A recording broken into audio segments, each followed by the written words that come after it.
What's the meaning of bargepole?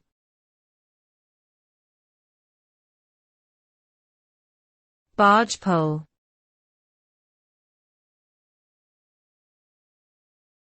Bargepole.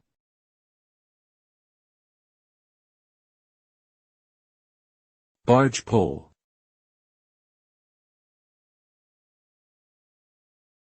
Bargepole.